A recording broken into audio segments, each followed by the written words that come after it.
Hello, welcome to the Wire Podcast. My name is Ryan, and today I am going to be recapping and discussing everything that happened in college football and the NFL over the last week. We had a lot of great games this week, and honestly, I'm not sure we're ever going to have a bad game of football ever again. I swear every game that has been played in college football and the NFL so far has been really good. We've had a ton of tight games, a ton of just really great games, crazy finishes. It's been awesome. As a football fan, I've loved it, and I hope you have too. But let's go ahead and not waste any time and jump into what happened in college football this week. Starting off with the Georgia Bulldogs. Now, I have not talked about the Georgia Bulldogs at all this season. I haven't talked about them on my podcast yet, so I want to go ahead and take some time to talk about them because they have been absolutely incredible. And this weekend, they defeated South Carolina by a score of 48-7 at home. They dominated them. I watched this game. It was not a very good game. Georgia just crushed South Carolina. They were incredible. And this gives them their third win of the season. They're 3-0 this year. And they, like I said earlier, they've been incredible, winning all three games by at least 30 points, including a dominant 49-3 victory against Oregon in Week 1. Now, I'm not sure how good Oregon is this year, but they just got a big win against BYU, so maybe they are a good team, and if so, that is a huge win for Georgia. But they've been really good, both offensively and defensively. They rank third in points scored per play, and they rank fourth in points per play allowed from their opponents. So they've been great on offense and defense, very efficient on both sides of the ball, and they rank second in points per play margin, which is really good. I believe they rank second behind Michigan, who has had a very weak schedule. They have some really good players on their roster. Stetson Bennett is having another big year. He's been really good. And their tight end room is incredible, and it's led by Brock Bowers, who's a sophomore. And that dude is a monster. He's 19 years old. He's younger than I am. I'm 20, and that dude's younger than me, and he is just a behemoth. A little bit of a voice crack there, but we'll move through. Yeah, he's a behemoth. He is an absolute stud. He's been incredible. Their defense has been awesome. I thought their offense might struggle a little bit this year because they lost a lot of pieces. They lost some offensive linemen. They lost both of their running backs. They lost George Pickens. And so I knew they were going to be replacing a lot of guys on offense.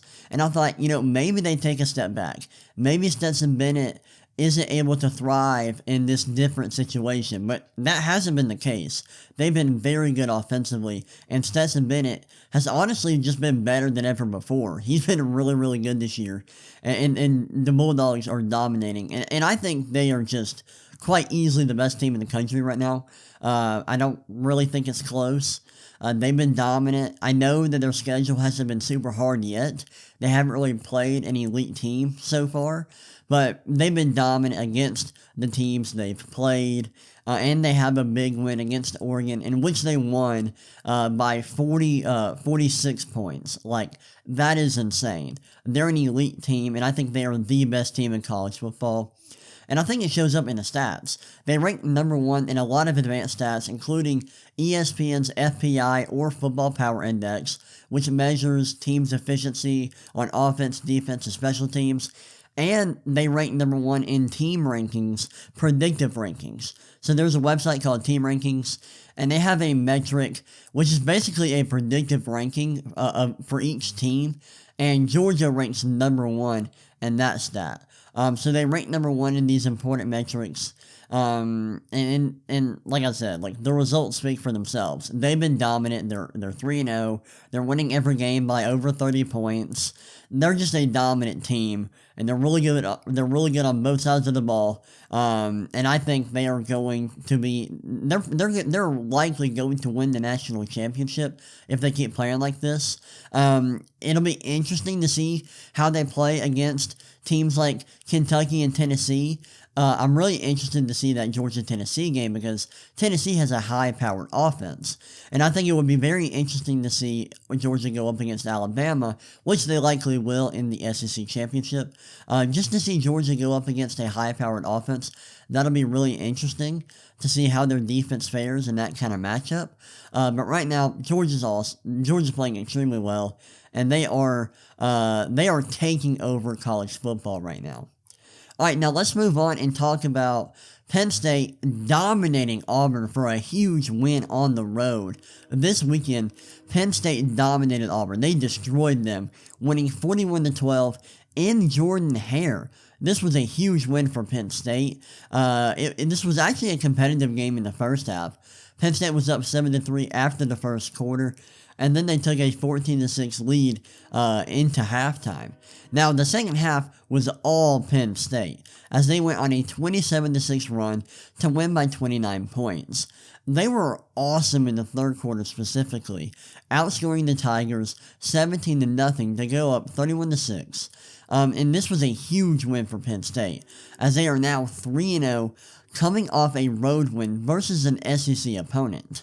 Auburn may not be very good, and I think that's likely the case, but the fact that Penn State dominated them is a good sign that they are probably a good team. I gotta give a huge shout out to Penn State's freshman running back, Nicholas Singleton, who had 10 carries for 124 yards and 2 touchdowns. He was incredible in this game, and for him to perform that well at such a young age and such a hard environment to play in was very impressive in my opinion. I also got to give a shout out to Penn State's defense, which recorded 6 sacks and 9 quarterback hits. Their pass rush was dominant in this game, and that was one of the biggest issues for Auburn. Their offensive line really struggled in this game. Auburn could never really get anything going offensively, and the main reason why is because their offensive line struggled mightily. They were giving up pressure all the time. I actually read a stat on Twitter, I think like on Sunday after the game, that said that Auburn allowed, it was either 35 or 36 total pressures, which is unbelievable. Like, that is an unbelievably high number. That's terrible.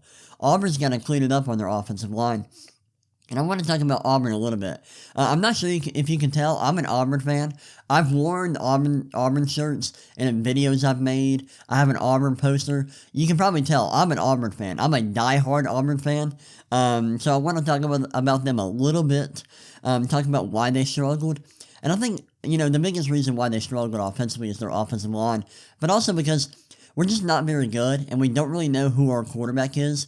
TJ Finley was our starter in this game, but he struggled. He had a few turnovers, I don't know if he had a few turnovers. He had a pick, and then he fumbled the ball a lot. I don't remember if he lost any of those fumbles. So we can never get anything going with him. And then we brought in Robbie Ashford, who is a transfer from Oregon. He hasn't really played much outside of this season. He was a baseball player and a football player at Oregon, and he came into the game, and we kind of gave him the control of the offense in the second half. And he did pretty well early, but then he had a really bad interception on a 3rd and long where we were forced to throw the ball, and he had a really bad pick there. But our offense just wasn't good in this game. I don't know why we didn't give Tank Bigsby more carries. He had 9 touches in this game. Let me look it up. He had a ridiculously low number of touches. So let me look real quick. So he had 9 carries and 2 receptions. So he had 11 touches. For as good as Tank Bigsby is, that is criminal. He should be touching the ball 20 times every day, and that's a minimum. He should be touching the ball a minimum of 20 times every game. I don't know why we're not using him. He is a crazy good football player. He's one of the best players in the conference, and we just aren't using him nearly enough. It's crazy. I don't know why we're doing it, but it's wild. For whatever reason we're not using him, it's ridiculous. I also want to talk about our defense, which wasn't very good. I mean, obviously, we allowed 41 points, But our defense was really bad, especially on third down. That's where we really struggled. I didn't think Penn State's offense was that dominant. They didn't have a ton of big plays like through the air. They had a few big plays on the ground because Nicholas Singleton is apparently the next coming of Christ because he was incredible. But like they didn't have a ton of big plays through the air. But our defense just couldn't stop them on third down, and that was a major issue. I think that's a huge reason why we were struggling in this game defensively. But yeah, big win for Penn State, winning 41-12 on the road against an SEC opponent. Huge win for them, and I can't wait to see what they do throughout the season. They look like a really good team, and this is a huge win for them. All right, now let's talk about one of the crazier games we saw in college football this week, and that is Syracuse beating Purdue after an insane fourth quarter. So this weekend, Syracuse beat Purdue 32-29 after both teams combined for 42 points in the fourth quarter alone. That fourth quarter was unbelievable. And the last few minutes of this game were insane. And we're going to look at the play-by-play. So much happened in this fourth quarter that I couldn't remember it. And I need to look at the play-by-play so we can fully understand what happened in that final quarter. So let me go to the play-by-play. Can I see it? Can I please see it? Let me go to see. I don't know why. The ESPN app is garbage. It's nowhere near as good as the CBS Sports app. I don't know why this is such a struggle for me to find this game and to find the play-by-play. Can I please do it? Thank you. Thank you, CBS. So, at the end of the game, we're looking at the fourth quarter.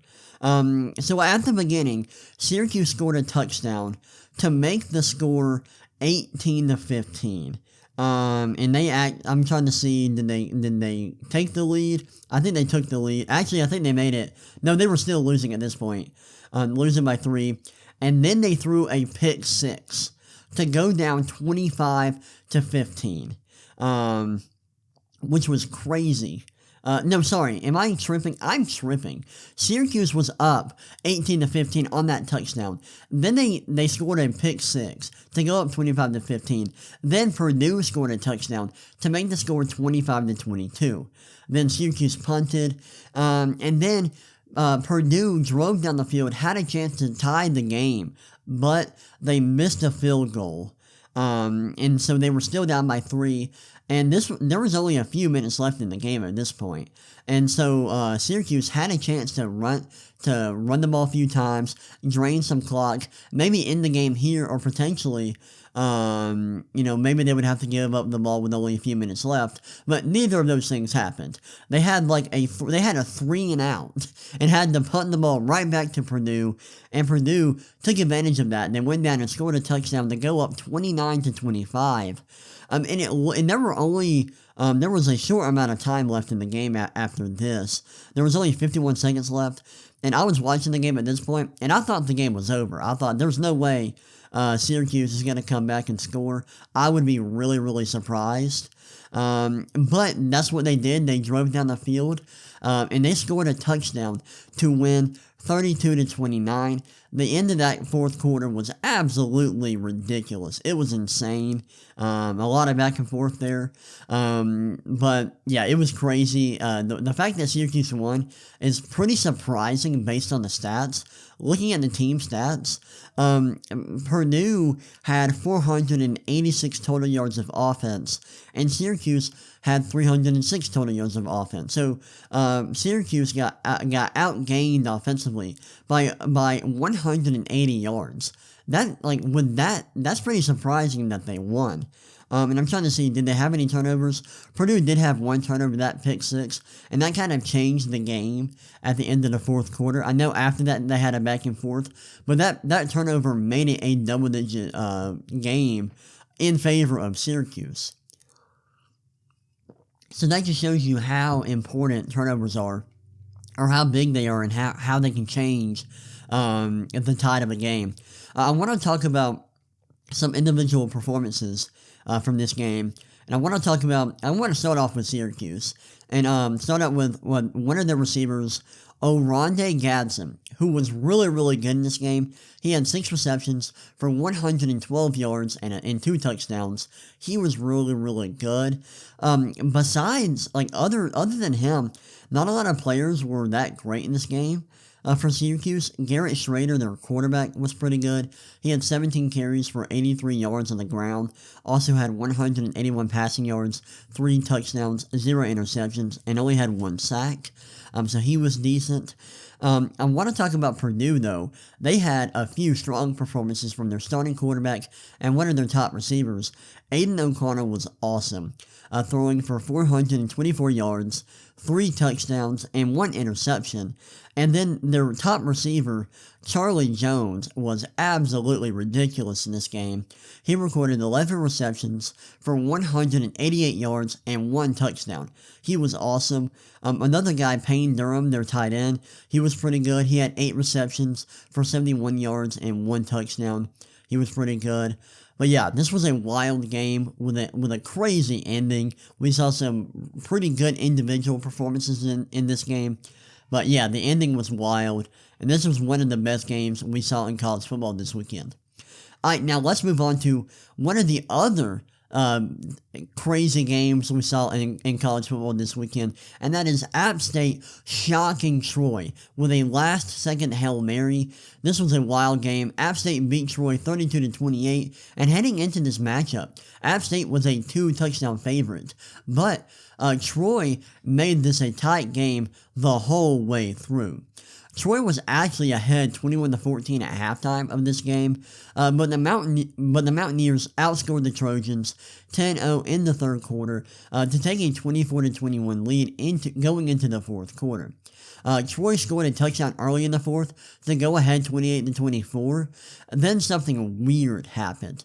At the end of the game, they had the ball late, and they were trying to run clock, but for whatever reason, they decided to take a safety. And at this point, they were up by 5, and they took a safety. And I don't know why they did this, but what this did is this made it a 3-point game, so now all App State had to do was kick a field goal to tie the game and send it to overtime. And this was a baffling decision. I don't know why they did this. This made 0 sense whatsoever. I don't know why they did this, but they did. App State got the ball, and now, after the safety, you punt the ball on a kickoff rather than doing a regular kickoff.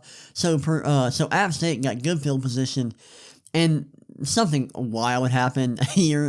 They had a last-second field goal. They threw the ball down the field, and the ball didn't even get to the end zone. It got to the 5-yard line. But a receiver for App State tipped the ball up. He came down with it, ended up running into the end zone to win the game 32-28. This was a wild game. A huge win for App State. College game day was actually in Boone, North Carolina, where Appalachian State's campus is located. They were here for this game. And the fact that it ended up coming down to the last play, to a last-second Hail Mary, it's just so cool. I think it's awesome that these two small schools got to enjoy this moment. And I think that's really, really cool. That's what college football is all about. And I thought this game was incredible. Big win for App State. They're 3-0 now. They lost against North Carolina, so they are 2-1 on the season, right? Let me go ahead and make sure I got that correct. Yeah, they were 2-1 this year. They're having a really good year. They're a really good team. They got a really good offense. Another big win for them. Being able to get it done at home against Troy, awesome for them. Big win for the Appalachian State Mountaineers. All right, let's go ahead and go through the other big games that we had in college football this weekend. Let me move over to the ESPN app and see the top 25 games. Let's see, is it going to work? The app's being a little bit slow. Let's see, can we work with me here, ESPN? Work with me. Alright, it's going to take a minute. Hold up. Alright, let's go top 25 games. Let's see. There were 3 big games that I wanted to talk about. I'm not going to do a deep dive into them. I just want to talk about the scores a little bit. The first being Washington taking down Michigan State. This was a huge win for Washington. And they dominated Michigan State in this game. They won 39-28. The final score was closer than the game actually was. Washington State dominated Michigan State at home. Michael Penix, he played well. He was really, really good in this game. He's been great all year. And Washington is now undefeated. They're 3-0. They got a big win under their belt. And they look like one of the best teams in the Pac-12 right now. Huge win for Washington. And I can't wait to see what they do moving forward this season. They look like a really good team led by Michael Penix. Another game I wanted to talk about a little bit was Miami versus Texas A&M. Texas A&M beat Miami at home 17-9, and this was a big win for Texas A&M, coming off a devastating loss versus Appalachian State last week. And they got a big win at home. And this, A&M they have a really good defense, and they have the last 2 years. Their defense has been elite, but their offense has not been very good.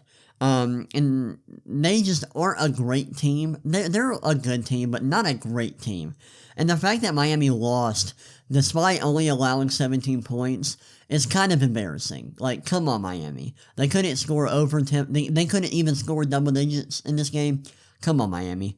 But A&M, they actually started Max Johnson, who is their backup quarterback. Their starter, Haynes King, just hasn't had a good year this year. So they rolled with Max Johnson in this game. And he wasn't anything special, but they were able to get it done, winning 17-9 at home. Big home victory for Texas A&M. And the final game I want to talk about is BYU-Oregon.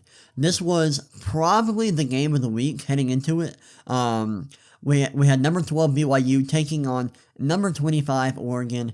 This was a home game for Oregon, and Oregon dominated BYU, winning 41-20 at home. Huge win for the Ducks. After the Georgia game, I thought, maybe Oregon just isn't a very good team this year. But after this week, I don't know what to think. I mean, this was a big win for Oregon.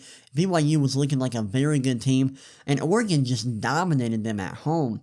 This was a huge win for them. Winning by 3 touchdowns, that's huge.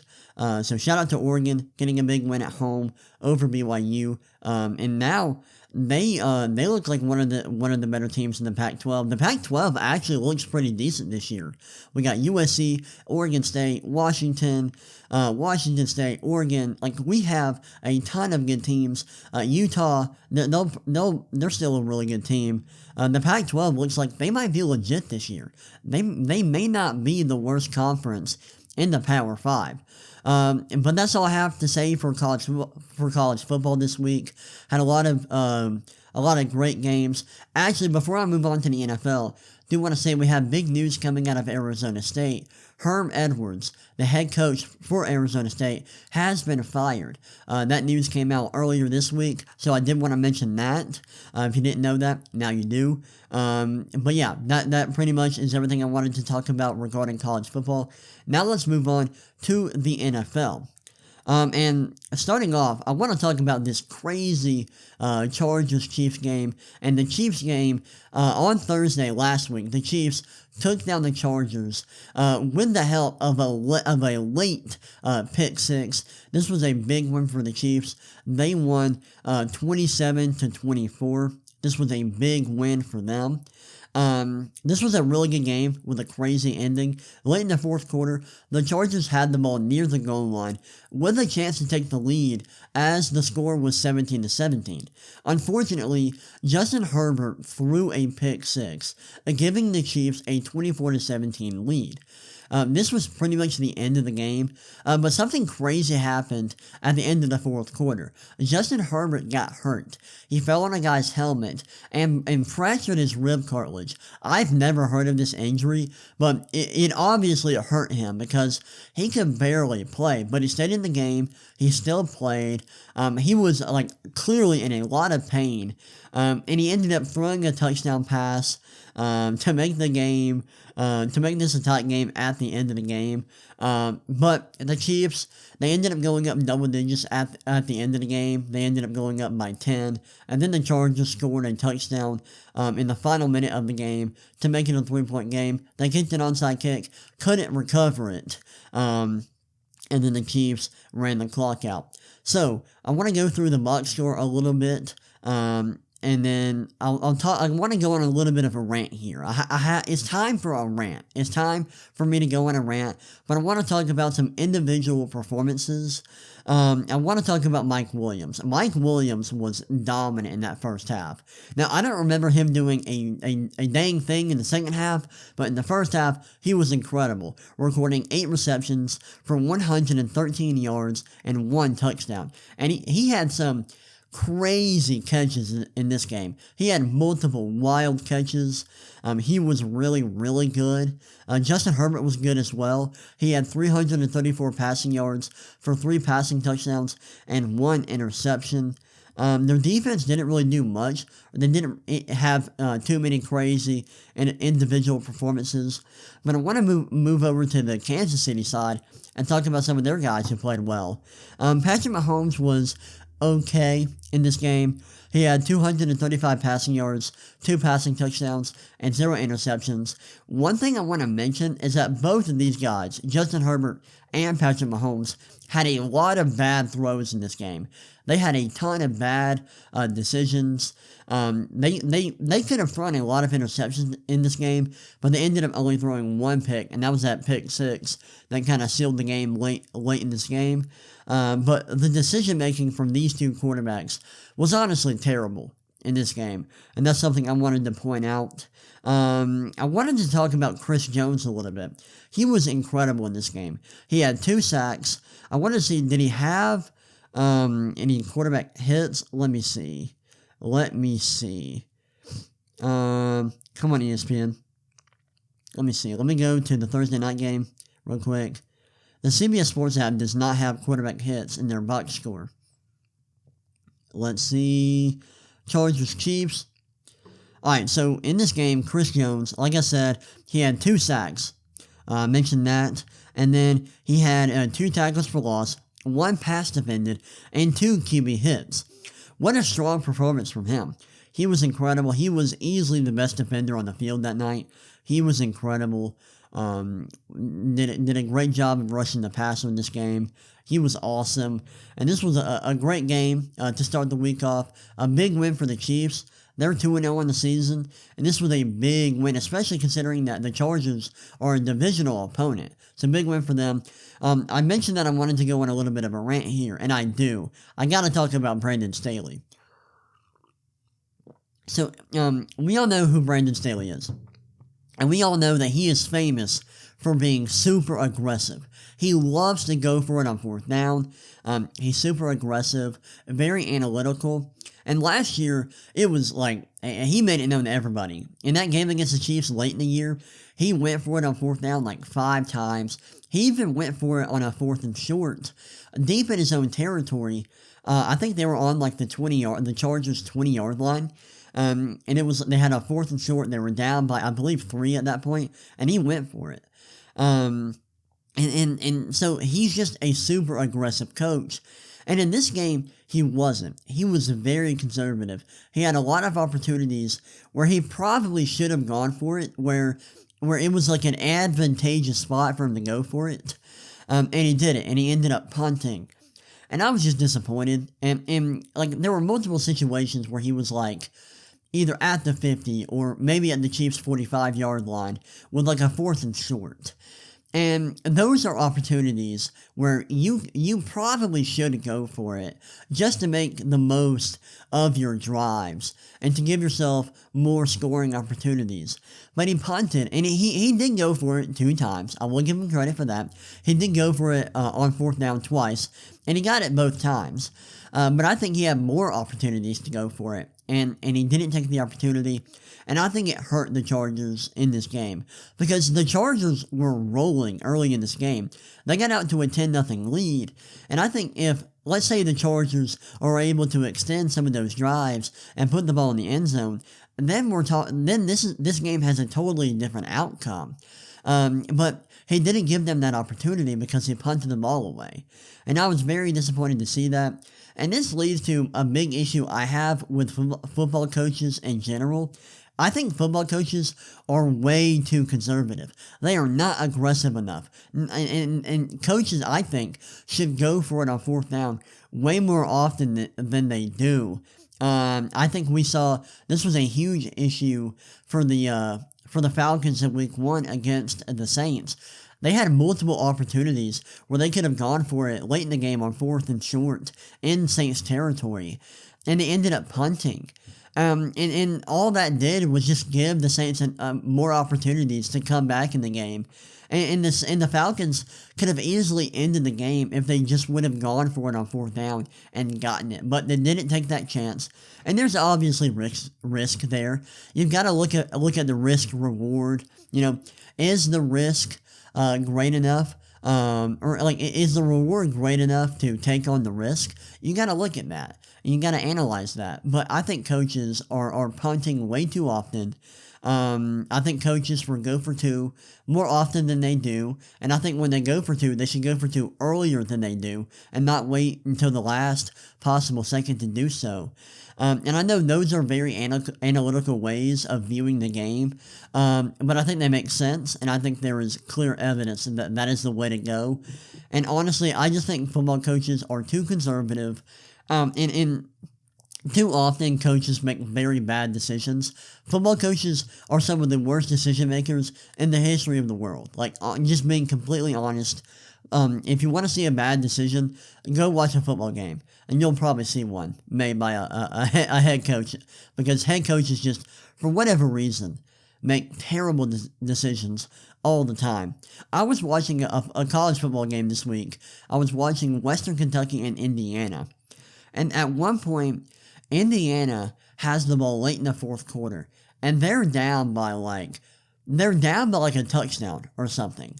And there's 4 minutes left in the game or something. Let me actually look. I'm actually not going to look. It's not that important. But and they ended up punting. And it made no sense for them to punt. They punted late in the game. They were down a touchdown. They needed to score. They had to score. And they ended up punting. And decisions like that just make my blood boil. It infuriates me because it makes zero sense. Coaches, please be more aggressive and stop making terrible decisions. Alright, rant over. Now let's move on. Talk about Amon-Ra St. Brown going off versus the Washington Commanders. This weekend, the Lions beat the Commanders 36-27. The score was a lot closer than the game actually was. And I want to talk about specifically Amon-Ra St. Brown, who was remarkable, recording 9 receptions for 116 yards and 2 touchdowns. He also had 2 carries for 68 yards. He was so good that he led the Lions in receiving and rushing, which is incredible. He was awesome. He's been really good this year, and he was really good at the end of the season last year. Amon-Ra St. Brown is quickly becoming a star in the NFL. He had a rough start to his rookie season last year. The first 12 games, he wasn't very productive. He was averaging less than 40 yards per game. But the last 6 games of the season, his usage went up tremendously. He was getting 10 targets every game. And the production skyrocketed as he averaged over 90 receiving yards over the last 6 games of the year. And that production and that usage has continued into this year, as he's getting around 10 targets every game. And in this game, he showed that he has the potential to be one of the better receivers in the NFL. Right now, he is top 10 in receiving yards, and he has been absolutely incredible. Actually, I want to look at it. He may be just outside the top 10 in receiving yards. I want to look real quick. Let me see. Let's go to Pro Football Reference. Look at the receiving yards leaders. At one point, he was number 8, but that was before the Monday night games.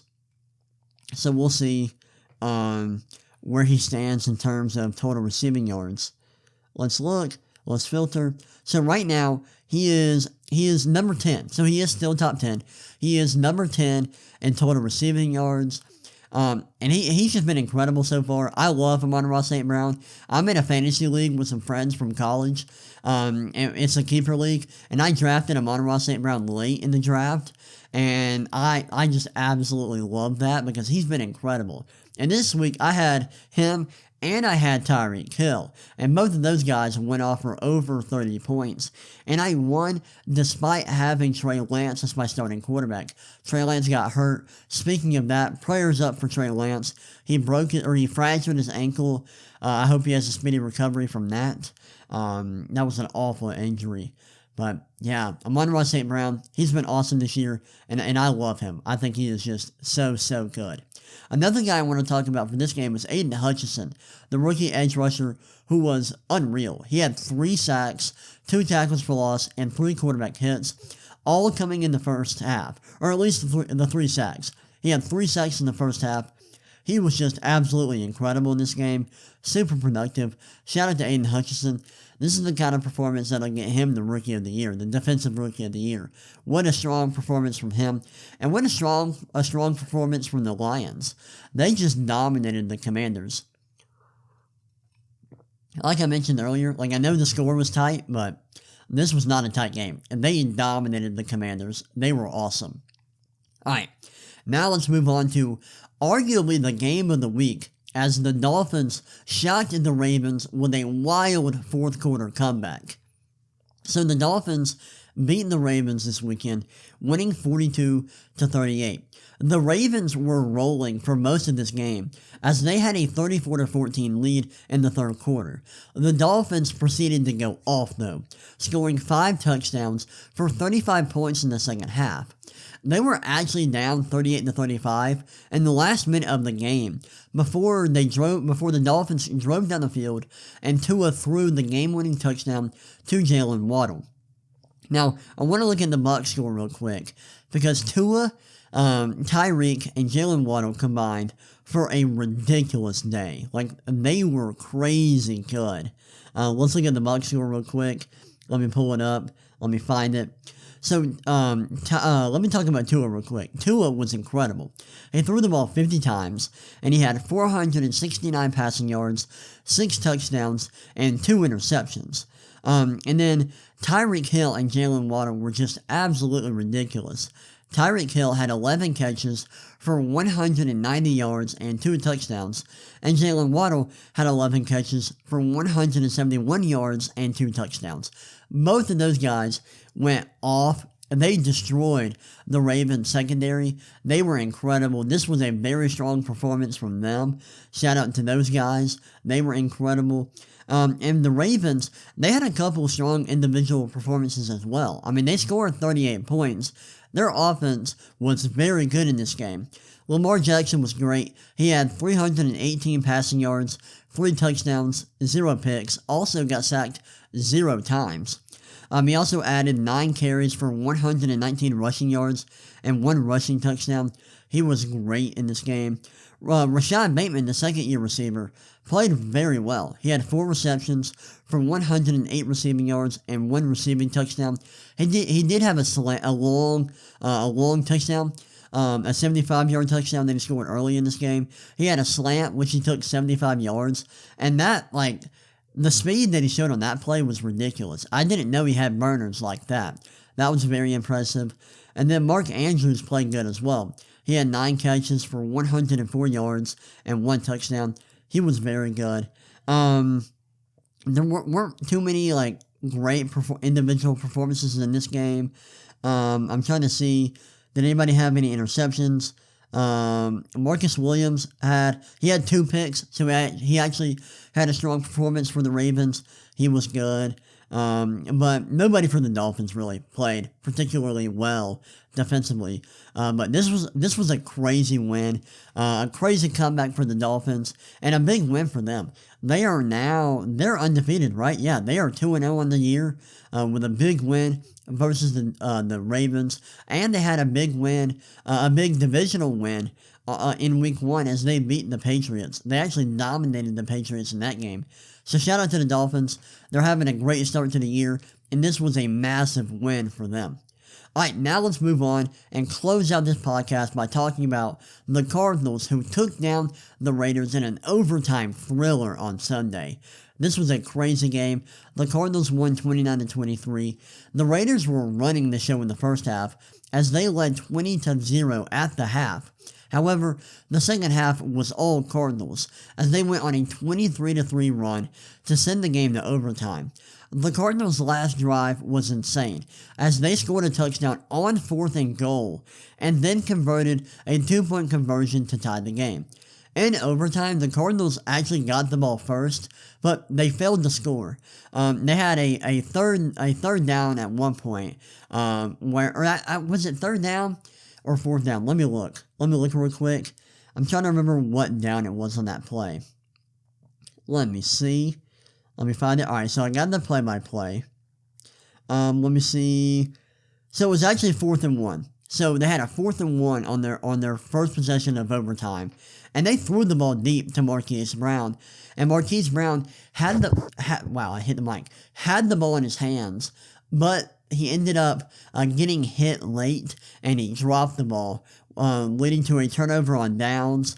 The Raiders had the ball in great field position. And early on that drive for them, Hunter Renfrow fumbled the ball, but I think he was down. He was down, but he fumbled a second time. This time he wasn't down, and Byron Murphy recovered the ball, took it into the end zone for a touchdown, and that ended the game. But something really weird happened. As he crossed the goal line, he threw the football, and it appeared that he may have thrown the ball before he crossed the goal line. There wasn't any sufficient evidence to show that he did throw the football before he crossed the goal line, but I'm telling you, it was super close. And if you watch the game, you'll know what I'm talking about. Like, it was crazy, a wild play. But this was a big win for the Cardinals. The Cardinals just got absolutely destroyed by the Chiefs in Week 1. So they needed a win like this to come back from that. And this was a nice comeback win for them. Winning 29-23 in overtime. They're now 1-1 in the season. And the Raiders, I feel bad for them. They're a good team, but they've had a crazy start to the schedule. They played the Chargers in Week 1, and now they played the Cardinals in Week 2. That's a hard schedule right there. But now they're 0-2 on the season. They have yet to win a game. I still think they're a good team, but they got to get things going starting now. Like, they need to get things started now because they're in a tough division. Probably the toughest division in the NFL. And they got to get things going and get a win under their belt. But shout out to the Cardinals and shout out to Kyler Murray. He made a lot of big plays in this game. He was absolutely ridiculous. Also, want to mention Devontae Adams, who was a ghost in this game. He wasn't very productive like he usually is. He's usually a high volume machine, but he was not that in this game. But shout out to the Cardinals. This was a huge win for them. And the fact that they came back in this game and won in overtime is crazy. But that's all I have to talk about today for this podcast episode. I hope y'all enjoyed it. If you want to follow me on social media, you can follow me on Twitter and Instagram at the Ryan McCrary. That's the RyanMCCRary. If you want to check out you can check out my YouTube channel at The Wire. You can check out my TikTok page at the.wire.sports. You can check out my website at thewiresports.com. I'm going to be posting an article this week about how Darius Slay shut down Justin Jefferson on Monday Night Football. Those were two games I didn't really talk about this week. Neither game was very good. That's why I didn't talk about them. But the Eagles did beat the Vikings at home, or did beat the Vikings on Monday Night Football. I don't know if it was a home game for them. And then the Bills destroyed the Titans. Huge win for them, and a huge win for the Eagles. But yeah, that's all I have to talk about today. Hope y'all enjoyed it, and I will see y'all next time. Peace. Thank you for watching this episode of The Wire Podcast. Click this video if you want to see another podcast or podcast clip, and check out my channel for more content just like this.